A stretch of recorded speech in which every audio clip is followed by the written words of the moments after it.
Okay, so today's subject will cover, as I said, some of the topics of the implementation and overall structure of these two-dimensional finite element programs. And then once we have our implemented finite element program, we'll run a few representative problems. We'll test your intuition. We'll kind of showcase some of the capabilities of these simulation tools. And then we'll also examine some of their limitations and some of the properties that they exhibit when we consider varying the number of elements that we use to discretize some problem of interest and analyzing how good of a solution do we get out of these discrete finite element problems, and are there any guarantees that we can walk away with that say that even if we're using these discretizations that give us approximate solutions to problems of interest, do they at least still give us good approximations? And in fact, can we ensure that as we increase the number of elements in the mesh, do we actually converge towards what we expect the exact or the true solution should be? And to kind of spoil the ending, the answer is yes. But we'll show exactly some of the details of how that actually comes about. Okay, so as I said, we left off last Wednesday talking about this overall algorithmic structure of finite element programs being organized in this generic fashion, covering this sequence of steps. And we'd gone through this in the one-dimensional case and shown that it's really more or less the same as in, that case for one dimensions as it is in 2 dimensions or 3 dimensions. And we stepped through, I think, the first couple of these, defining a particular problem of interest as this representative example that we were going to consider. It was just this very simple 2-dimensional patch, as it were, consisting of just 4 elements and 9 nodes. We prescribed some constraints on the edges of this patch such that it was prevented from displacing on its left edge in the x direction and from displacing in the y direction on its bottom edge. And then we assume that we apply some uniform tensile traction on the right-hand side. Now, in order to solve this problem, we have to assemble a system of equations, a finite element system of equations. And to do this, we have to assemble, let's say, the global stiffness matrix in the same kind of fashion that we did when we were assembling finite element stiffness matrices for global systems of equations in 1 dimension. Now it gets a little bit more complicated, and certainly the indexing becomes a little bit more complicated to determine how exactly do we assemble finite element systems of equations where now the size of these systems of equations are not necessarily equal to the number of rows and columns being proportional to the number of nodes. Now it's proportional to the total number of degrees of freedom in these problems, where that number of degrees of freedom is proportional to the number of nodes, but multiplied by the number of degrees of freedom per node. So in this 2-dimensional problem, each node can displace in the x and y direction. So I have 2 degrees of freedom per node, which means the overall size of these global systems of equations for the global stiffness matrix should be of size 2 times the number of nodes. In this case, 18 degrees of freedom in total. All right, so in order to assemble these global systems of equations for the global stiffness matrix, we have to figure out how do we actually assemble this system of equations by looping over each individual element in my finite element mesh, and then computing for each one of these elements the local finite element stiffness matrix associated just with that one element, with the size of this matrix being proportional to just the number of degrees of freedom associated with this one element. So 2 degrees of freedom per node and 4 nodes per element means these local element stiffness matrices for these quadrilateral elements will consist of this 8x8 element stiffness matrix. And you can write out the individual components either as this collection of a 4x4 array of subarrays, where each one of these subarrays is itself a small 2x2 subarray. And we could express what are the exact components of each one of these subarrays through the expressions that we had derived in previous lectures for computing the element's local stiffness matrix contributions. It involved the strain displacement operator, B, which had different values depending on which node we were looking at or which shape function we were looking at. And it involved also D, that kind of, in this case, 3x3 matrix of material coefficients or stiffness properties of the material. Yeah, go ahead. So K11 It's just like 2x matrix. Yes, exactly. So this is a 2x2 matrix, and the corresponding sub-entries are kind of indicated in this sub-matrix example off on the right-hand side. That's correct.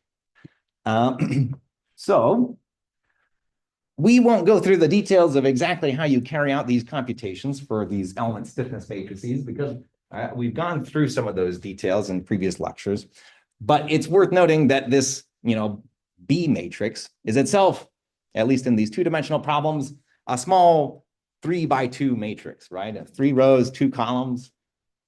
B transpose is consequently a matrix that has 2 rows and 3 columns.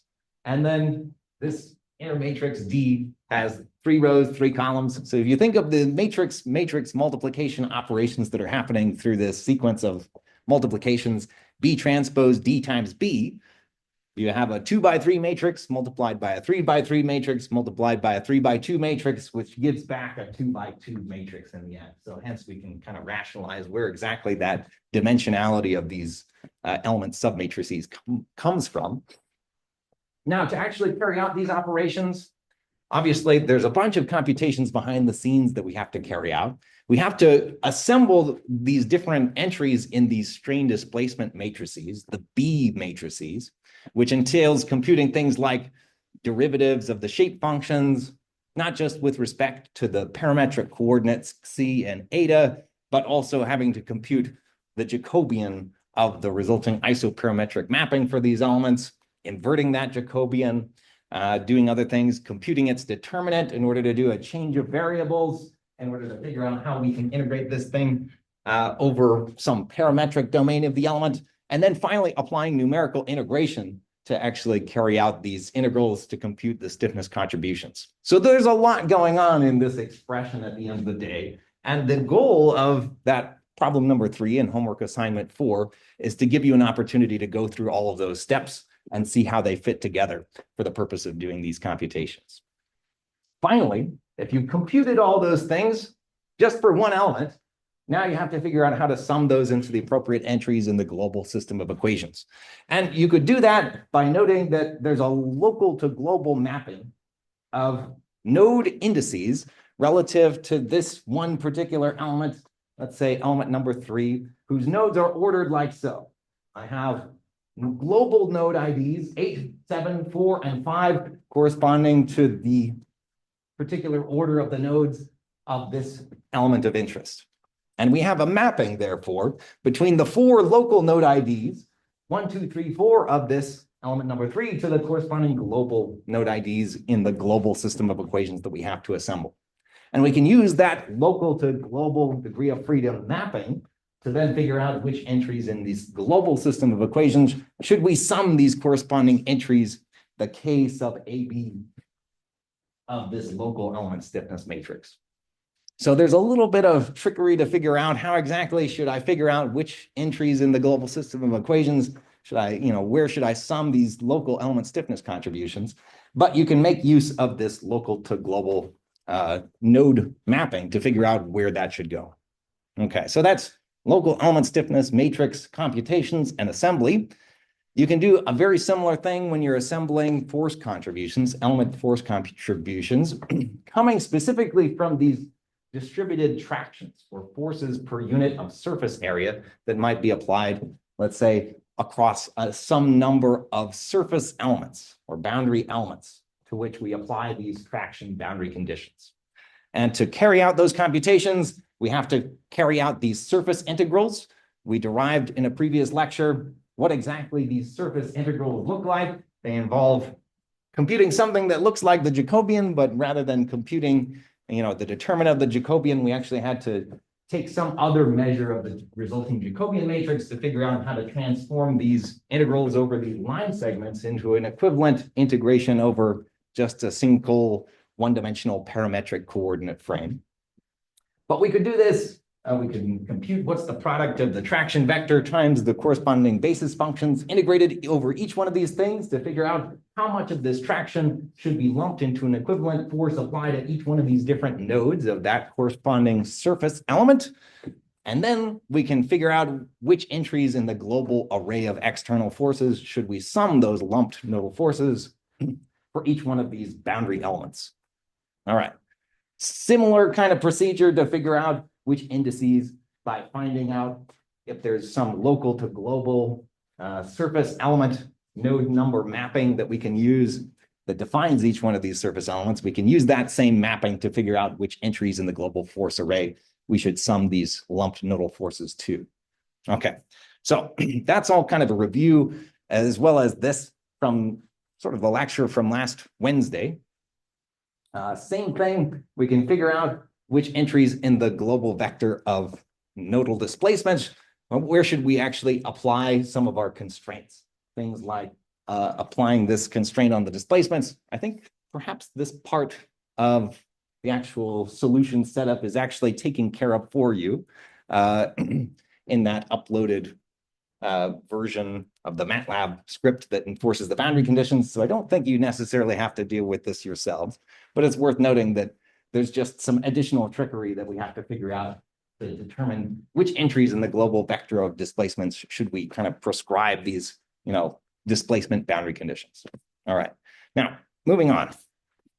Once you've assembled your system of equations consisting of your global stiffness matrix, your vector of external forces and the global vector of displacements, then you actually have to say, well, not all of these displacements in this vector of displacements are constrained or unconstrained. They're not all free degrees of freedom. So we have to eliminate the rows and columns associated with those degrees of freedom to solve a reduced system of equations just for the unknown, unconstrained degrees of freedom in our problem. We can do that, and it turns out there's really nothing special about this procedure. So I don't really think it bears going through some of these details, besides the fact that I'm not asking you to actually go through those details as part of the homework assignment. So we'll just note that the procedure for partitioning the resulting system of equations and solving it are really, they're just operations that you can kind of tell MATLAB, solve this matrix, invert this matrix. And, the procedure for doing so is purely a linear algebra operation. It doesn't really require any special considerations. Once you've formatted things into this kind of nice system of equations, it's a very generic kind of math problem that can be solved in sort of a numerical setting. So just to say that the same kinds of techniques for solving systems of equations apply in 2 dimensions as they would in 1 dimension. Okay, now the interesting thing that I want to kind of point out is the last thing that we do before we actually get to solving some real problems is we have to figure out, once we've solved the resulting system of equations, we've determined what are the displacements at all the nodes in the structure, barring whichever ones might be constrained. Now we have to go back, loop through all the elements, and determine what's the internal state of strain and stress within each element of interest. So we could loop back over all of the elements in the mesh, and given whatever the nodal displacements are assigned at the corresponding nodes of this element of interest, we can basically say, all right, now we have our strain displacement matrices, the B sub A's. And remember that these strain displacement matrices have to be evaluated at a specific location in the element. So technically speaking, if I'm trying to evaluate one of these strain displacement matrices, I have to evaluate it, let's say, at the integration point, the C sub Q's that might be positioned in different locations within the element. And commonly, if you're using these 4-node quadrilateral elements, you'll have most likely 4 different integration points that you've positioned kind of roughly at these different interior locations. And at each one of those interior integration point locations, we want to know what's the strain at that integration point and what's the corresponding stress at that integration point. So we'll have as many of these strain displacement matrices as I have nodes multiplied by the number of integration points. So that's actually quite a lot of extra data we have to carry around. But nonetheless, assuming we can figure out which nodes are displacing, we can use our strain displacement matrices to then relate those nodal displacements to the corresponding strain evaluated at the specific integration points throughout the element. And then we can use our strain stress relationship, our constitutive relationship, to figure out what's the corresponding state of stress at each integration point as well. And if we wanted to, as is the case for this assignment, I've actually asked you to output not just the strain at all the different integration points in this element, but I've actually asked you to output what's the average strain and average stress measured throughout the element. And certainly you could do that in one of two different ways. You could just say, well, just choose one integration point, put it right at the middle, and call that the average. The other option is you could go ahead and just evaluate what's the strain and stress at these 4 integration points, and then figure out what's the average by computing some kind of weighted measure of, the sum of the different integration point strains divided by the total volume of the element or something like that, which is more or less what's shown in the bottom here. So if you were going through that exercise of trying to determine what's the average strain and stress in the element, you could use these formulas, or as I mentioned earlier, you could just evaluate the strain and stress right at this kind of center point in the element. And either one should be perfectly acceptable. All right, so that's it. That's all the steps. And notionally, I've kind of asked you to implement all those different procedures, the stiffness matrix assembly and computation procedures, the element external force computation procedures, and this computation of the internal states of strain and stress per element. So those are the 3 things that I've asked you to implement. And then once you've implemented those things, you should be able to run some of these problems. And so we'll take a look at some of the results from considering first that simple 2-dimensional patch problem that we had discussed. And this problem can be viewed in a few different ways. You can think of it as being truly this sort of interesting, patch or square section that's mounted on these rollers. Alternatively, you could think of this as being actually just a reduced picture of what's shown on the right over here. Imagining some plate that's floating in midair to which we apply some uniform tensile tractions on its exterior boundaries. Now, the problem with solving this setup is that, well, maybe you can tell me, what's wrong with trying to solve the problem on the right, at least in a finite element setting?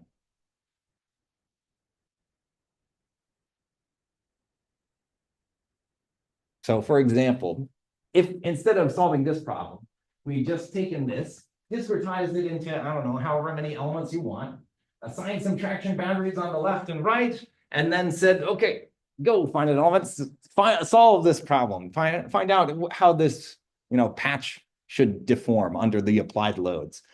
Do you see any problems with that? Yes, the main issue is we don't have any displacement boundary conditions assigned to this patch, which means effectively, even though these forces, if we could have prescribed them such that they should result in a state of static equilibrium of the structure, we can try to do that. But unfortunately, there's no guarantee that we're actually going to get a unique solution. Because technically speaking, we can still satisfy equilibrium if, let's say, this block, were arbitrarily shifted to the left or right or up or down. So there's nothing that constrains this problem from, positioning itself any arbitrary, rigid translational way apart from its original configuration. So we have to impose some displacement boundary conditions to ensure that we have a unique solution. So to do that, we can basically say, let's actually just solve this problem using this assumption of quarter symmetry. So we're still solving nominally this same problem, but we're enforcing this condition where we assume that there are several symmetry planes. Let's say one passing through this medial plane and one passing through this plane,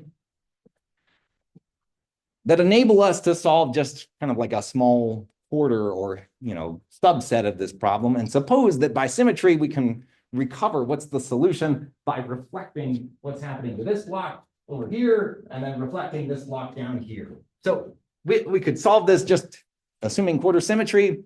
And the key observation with quarter symmetry is that whenever you have a symmetry plane, in order to define appropriate boundary conditions across that symmetry plane, we have to define some kind of displacement boundary conditions that say that any points that lie on that symmetry plane cannot kind of displace, in a direction normal to that symmetry plane. So any points that are aligned along this symmetry plane can't displace to the left or right.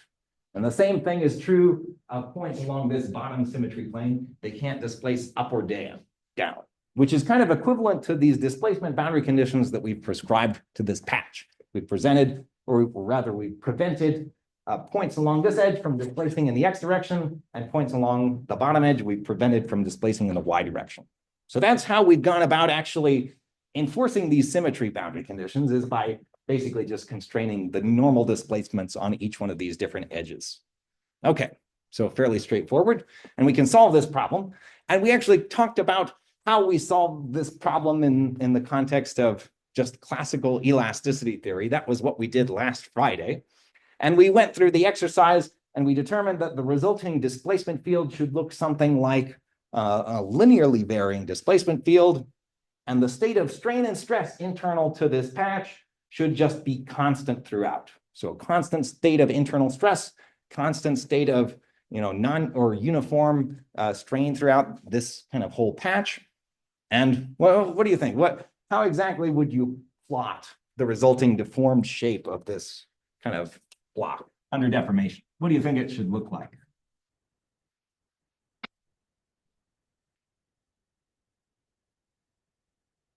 I kind of saw some hand waving, like maybe it'll elongate in this direction.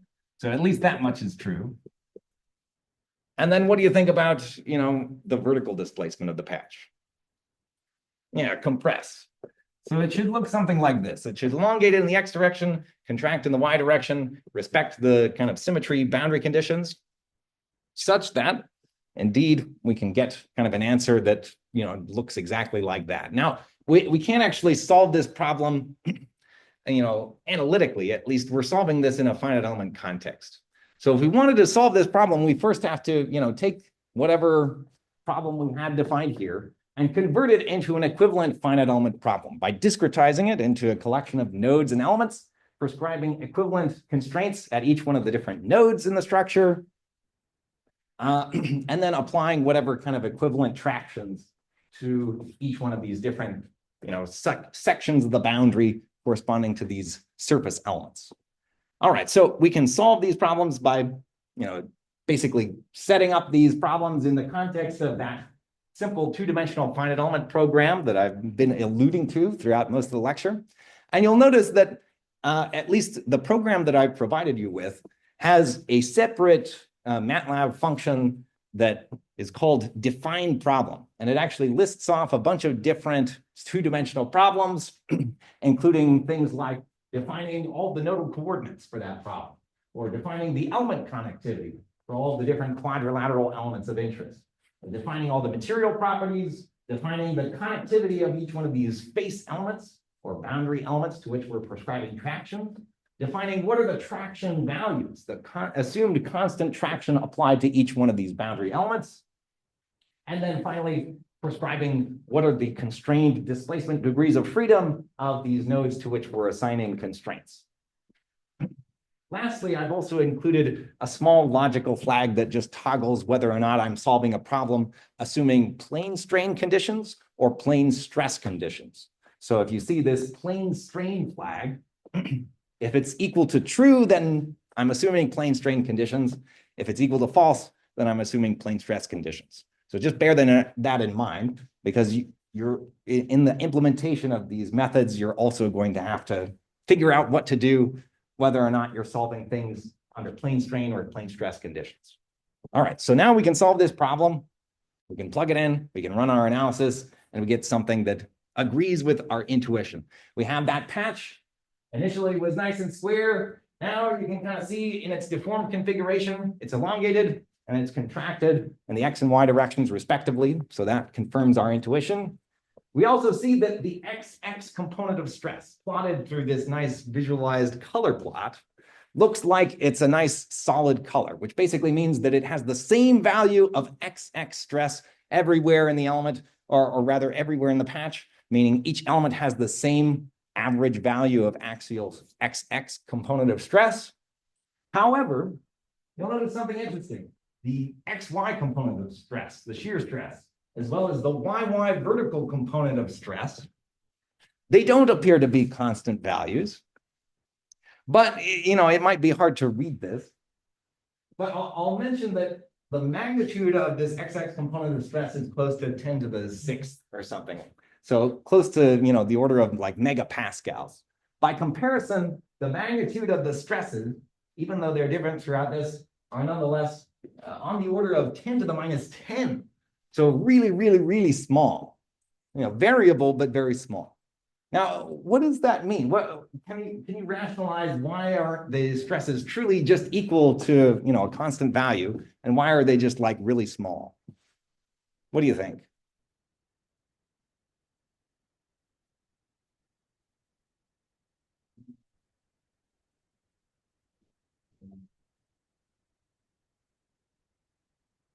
So I'm hearing that there's like a minimum amount of deformation that has to occur in the y direction. Other thoughts? Well, let me ask you, here's just kind of a hypothetical question. If you were solving this problem, let's say by hand, using a calculator, crunching through numbers, and you were trying to compute what's the strain in each one of these elements, going through the calculations, along the way, you'd have to make a bunch of, truncations, or you'd have to round some numbers along the way, and you'd lose some precision in computing what's the strain or stress in each one of these elements, right? That's just inherent to carrying out computations because you don't want to write out an infinite number of digits. Usually you truncate it at some finite number. Effectively, that's what's happening with the computer. It too is working with finite precision numbers in trying to figure out what's the total displaced state of the structure and what's the total, stress in each one of these elements. So it's making some errors, approximation errors, that are on the order of basically the smallest possible numbers, or basically the rounding digits that the machine uses when it's kind of carrying out these floating point operations. So effectively, what you're seeing here are really not physical stresses. They're rounding errors. They're basically the computer's finite precision arithmetic showing up as kind of like these residual stresses in this element or collection of elements. So they're errors. We don't expect that they're actually physical results. They're simply a consequence of, the computer approximating things through its kind of internal numerics. So that's an important observation, even though it looks like these stresses should be all zeros technically in both of these different scenarios, but they're not. They're just really small numbers. But it's important to recognize that the order of magnitude of these stresses being so small relative, especially to the stresses in the x direction, rationalizes that these stresses are just proportional to the rounding error of the computations that we're carrying out. So it's okay. We can just say, well, that's just in the noise.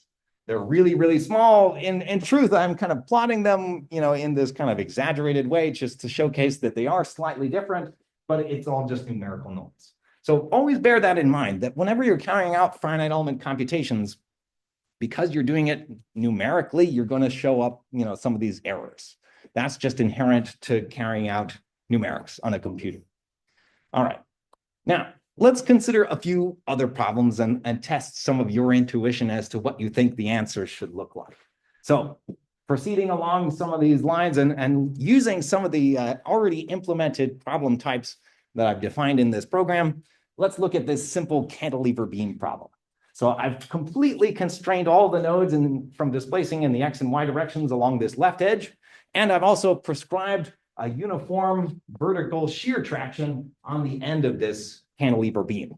So you should probably well expect what should happen here, right? What do you think is going to happen to this cantilever beam?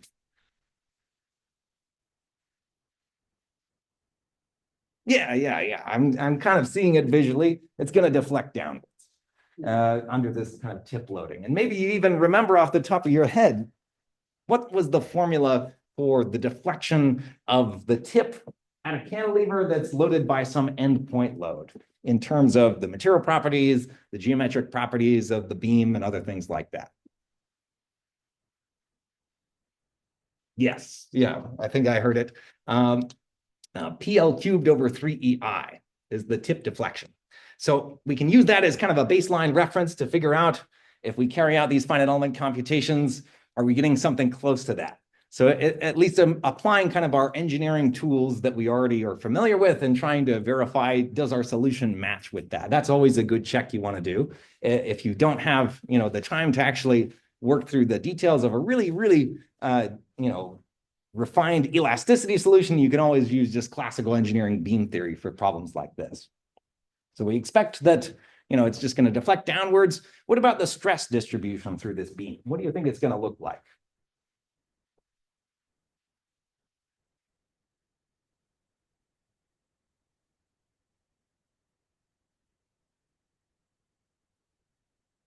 Well, I'll be specific. I'll ask, what do you think the axial XX component of stress should look like as a variable function of, depth coordinate through this beam?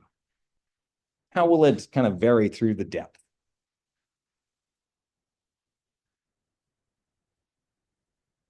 Tension on top, compression on bottom, and then in between, how should it kind of linearly? So assuming that it's kind of linearly varying through the depth, compressive on top, or rather compressive on bottom, tensile on the top. Do you all agree? And is it going to be the same kind of variation at all positions along the length of this beam? Is it going to be basically the same magnitude of stress along this entire top fiber or the same magnitude along the bottom fiber? You say no. Well, where should it be a maximum? Yeah, at the supports, we expect it should be a maximum. And then what do you think it should be right at the end? Say again? The lowest. Yeah, the lowest and potentially even zero. It depends on what we expect to see. So it turns out that a lot of these kind of things that we've posed, our intuition as to how this cantilever beam should behave are correct, in fact. Yes, it'll deflect downwards.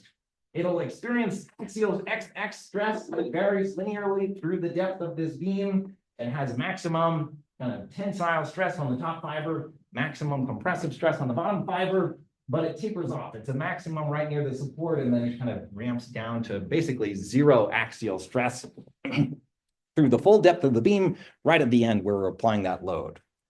And we can also go back and verify, well, how close is our finite element solution to our, analytical kind of engineering beam theory solution, that kind of PL cubed over 3EI formula for the tip deflection. We can compare how good is our finite element solution. And it turns out that our finite element solution for the tip deflection is about minus 5.6 e to the minus 3 meters or so. Whereas our engineering beam theory approximation, PL cubed over 3EI, says it should be minus 5.4 e to the minus 3 meters. Does this give you cause for concern? Are you worried that these numbers aren't the same? Who is worried about this, or who thinks that maybe there's an error happening? Yeah, I mean, it raises a lot of good questions like, could it be round-off error? Or could it be related to how we've chosen to discretize the problem? Would we have gotten a different result if we'd chosen to discretize this into more elements or done something different? 2/10,000 of an inch or of a meter is not much. Yeah. It also begs the question, is this even relevant? Do we care about this kind of order of magnitude in approximating our engineering kind of beam deflection? Is that enough for us to warrant solving this whole finite element problem? Or could we have gotten away with just using simple engineering beam theory and then called it a day? It raises a lot of valid questions as to when is it appropriate and necessary to solve problems using finite element analysis, and when can we actually trust the result? Do we anticipate that the deflection should be greater overall in magnitude compared to the engineering beam theory, result that we got? In general, it is true that if you have one of these beams that is not necessarily that slender, it's actually relatively deep. That is to say, the depth of this beam is significant compared to the overall length. In those scenarios, when you have deep beams, it is actually more appropriate to try to do something kind of closer to this finite element analysis, or using some other kind of engineering beam theory that's not classical Euler-Bernoulli beam theory. It might be something more like Timoshenko beam theory, which considers shear deformations in trying to evaluate how much transverse or kind of like deflection of the beam might occur. So because of that, classical engineering beam theory, as is characterized by this approximate solution we have here, is neglecting those shear deformation effects. Whereas our finite element solution is including those effects implicitly, which means that technically we should expect this finite element solution to give us a larger value of transverse deflection in the end. So that much is true. And it depends also, again, on some of the dimensions of this beam. So if we were considering a really long and slender beam, we should expect these answers to be basically the same. And hopefully they shouldn't depend too much on the choice of discretization of this beam. But we'll do some explorations and maybe in a later lecture that looks at, well, what happens if we considered, I don't know, a very long and slender beam with elements that weren't nice, perfect squares, but kind of elongated into these kind of long, flat elements. And we'll see that that actually introduces some problems. Okay, so that's beams. All right, what about some other ones? We'll apply that same concept of quarter symmetry also to look at this simple pressurized cylinder example, where imagine we had some long hollow cylinder, and on the interior of this long hollow cylinder, we have some internal pressure loading. Maybe it's some kind of pipe or something through which we're pumping water or something else that has some hydraulic pressure that's imposing some outward pressure on the internal surface of this long cylinder. And we can model that problem in cross-section, basically, through any arbitrary slice of this long hollow cylinder, assuming the pressure along the interior is kind of constant along the length. So if we do that, we kind of also have to assume, is this plane stress or plane strain conditions? In the case of a long hollow cylinder, I'll just assume it's plane strain conditions. It seems more appropriate. But also, we have the same issue as we looked at before with that patch. We have to do something else to try to impose some displacement boundary conditions in order to guarantee that we have a unique solution. And the simplest way to do that is, again, cut it up into this quarter, define some symmetry boundary conditions along those two planes of symmetry, which are equivalent to defining a set of rollers along each one of those different symmetry plane cuts. Then we can solve this problem, discretize it into finite elements, prescribe the different boundary conditions corresponding to that internal traction that's applied on these interior surfaces, assuming that that traction should always be applied in the radial direction. Okay, we can solve this problem, and we get some nice colorful pictures and things like that. And in particular, you're probably drawn to this figure that confirms what was likely your intuition as to how this thing should behave. If we have some interior pressure on a cylinder, naturally what we expect the cylinder to do is just expand outwards, right? It'll kind of like grow overall in terms of its radius. The important thing I want to call attention to, however, is that the manner in which this hollow cylinder will expand will be kind of a little bit non-uniform. It'll certainly be symmetric with respect to the angular coordinate, but different points along the radius of this cylinder will displace different amounts. It doesn't uniformly expand. It's actually the case that there's greater displacement on the interior surface, and then it kind of tapers out a little bit less along the exterior surface. Basically, what it means is that if I were to try to idealize what's the hoop stress, basically, what's the stress across this particular cut in this hollow cylinder, I could try to measure what's the hoop stress by applying some classical assumptions of mechanics of materials or whatever you're familiar with, and I could figure out that the average stress acting across one of these cuts to determine what's the hoop stress acting in this kind of pipe. I can figure out what that average kind of stress is, but the truth is that the stress along this cut is not going to be uniform. It's going to be maximal here, and then it's going to be a little bit less up here. Now, this kind of classical computations for determining what's the hoop stress in these kinds of hollow cylinders is actually still a really good approximation if the thickness of the cylinder is relatively small. But as the thickness of the cylinder becomes larger and larger, that variation in stress through the thickness of the cylinder becomes more substantial, and it becomes of greater interest to try to actually use finite element analysis to figure out how exactly does the thickness stress or the hoop stress, how does it vary as a function of radial coordinate? All right, so some interesting observations and some interesting results that we're getting, and hopefully this is giving you a little bit more of an intuition behind why and when do we use finite element analysis, and in what kinds of configurations for the analysis of solids do we actually want to apply it. All right, so that's kind of some of those details. Here's another kind of fun example, a strip load. Imagine we had some surface of the Earth, which we can kind of look through in kind of a plane cross section. And on the surface of the Earth, let's say we have some kind of building footprint that's kind of applying some uniform square pressure on the surface of the Earth. And maybe it's a long strip, let's say. So the dimensions of this building footprint are really, really long in this depth dimension, but maybe relatively narrow in this kind of X direction. We could idealize that problem as an equivalent plane strain problem and just consider it to be this two-dimensional slice through the Earth, to which we can apply maybe some localized surface tractions to emulate what's the pressure applied from that building footprint. And we can look at what's the resulting distribution of stresses that should occur beneath the building, within the soil underneath this structure. And again, we'll use symmetry in order to enforce some boundary conditions across this kind of medial plane. Now, what do you expect is going to look like? Well, in particular, what do you think the variation in vertical pressure is going to look like as I kind of move further and further down through the depth of the soil? Say again?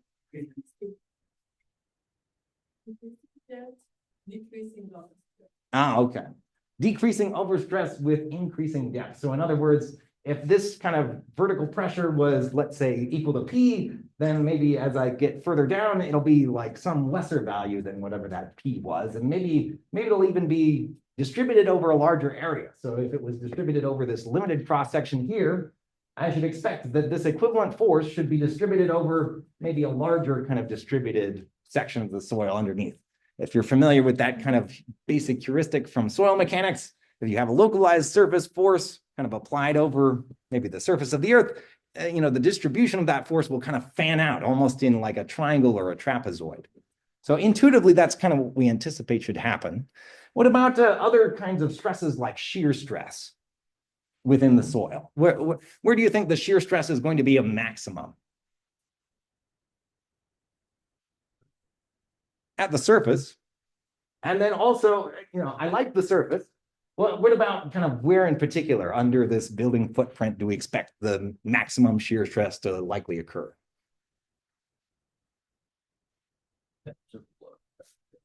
At the edge of the load. I like these guesses. So let's actually take a look. In fact, yes, to both of those kinds of suppositions. Taking a look first at the vertical stress, the y component of stress. Indeed, we see the vertical stress is really the greatest directly underneath that applied vertical pressure load. And then it kind of starts to blur out and smear out as you get further and further down through the soil. So it definitely does decrease in magnitude and it distributes over a larger area. It does so not quite in a perfect triangle, but in sort of an interesting kind of blurry way. And then the same as we kind of observed with the shear stress, it is pretty much right kind of near the support, or rather the edge of this applied kind of distributed load on the surface. It looks almost like it's perhaps even a little bit below the surface. It's kind of hard to tell from this plot, but also, it's important to note that we're plotting just the XY component of shear stress. So there's other kinds of measures of shear stress, like deviatoric shear stress, measured through like the von Mises stress that we're not plotting. But certainly if we did plot that, maybe we'd see something slightly different. Nonetheless, shear stress, at least relative to this coordinate system, seems to be a maximum, right? Kind of under the support, and it distributes kind of below the structure, near the edge. Okay, now the last one I want to look at is this plate with a pole problem. If you're familiar with the classical theory of elasticity, and in particular, the kind of theory of mechanics of materials, strength of materials, this is a pretty classical solution for which there exists an exact analytical solution for a plate with an basically an infinite dimensional plate. So it's kind of infinite sized plate with a very small hole located in the center of it. This is sort of intended to approximate that by considering a plate with finite dimensions, but which has kind of like a hole inside of it nonetheless. And we apply some kind of tensile load to the exterior boundaries, and we can look at solving this problem using quarter symmetry as we've done in previous examples. Now, what do you suspect under these applied loads? Where do you expect the largest stress, tensile stress to occur?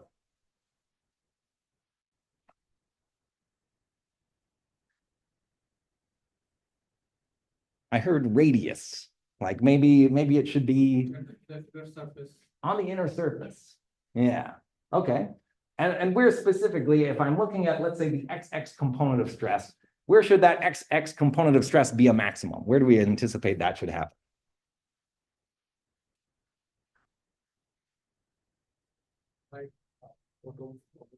You say the top, like I here? say there, and I think he says the other side.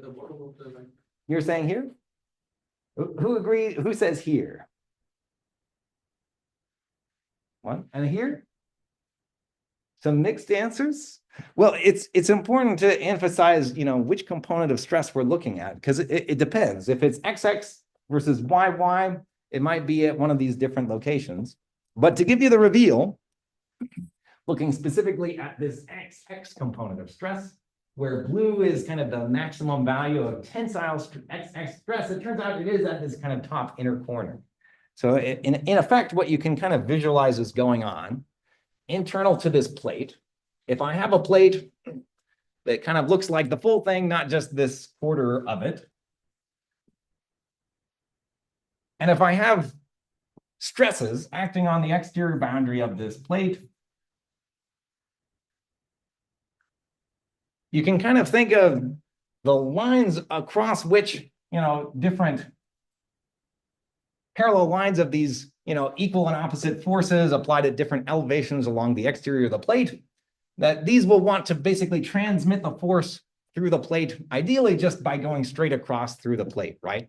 But if I have, let's say, some force that's applied here, it can't necessarily go straight across because it would pass through the hole, and you can't carry stress across this hole. So in fact, if you think about it in terms of almost like an equivalent streamline of where these kind of axial stresses need to be transmitted, they have to kind of go around this interior hole in a way. So we have some kind of distribution of stresses that looks something like this, which means that kind of in these areas, the local tensile stress, the XX component of stress at the top and bottom of this hole, will see a bunch of concentrated stresses from basically these streamlines getting concentrated in the vicinity of this hole as they try to kind of move around that interior hole. So in fact, that's part of the reason why you see this phenomenon, that the tensile stress right at the edge of the hole becomes a maximum. Now, what's interesting is that a vertical component of stress, the YY component of stress, in fact, it's not zero throughout the plate. It actually becomes compressive right at this interior corner, basically. Right at that point, the plate is actually wanting to be compressed inwards. And you can kind of visualize what's going on by looking at the deformed configuration of this plate with a hole. You'll notice that even though the hole started off as this nice circular inclusion, after deformation, that circular inclusion deforms into an ellipse. It elongates in the X direction, but at the same time, it also compresses or kind of like squeezes down in the Y direction. And part of that compression is why we get that kind of vertical component of YY stress right at this kind of outer edge of the ellipse. There's also some shear stresses going on, and it's definitely interesting as to what's going on here. But we want to confirm, is this a good solution? Can we verify that the solution we're getting out of our finite element discretization agrees with that exact analytical solution that we would expect from classical elasticity theory? And that's precisely what we don't have time for today, but I'll give you a preview. This is what we'll discuss next time. We'll compare that finite element solution to this corresponding exact solution for the stress field in this infinite plate with a hole and see how good is our finite element solution, and can we provide any guarantees that in the limit, as we increase the number of elements, we should converge to this exact solution. So the answer to that next time. All right. Otherwise, I'll see you in office hours. If you have questions on the homework, the exam, etc. All right, see you then.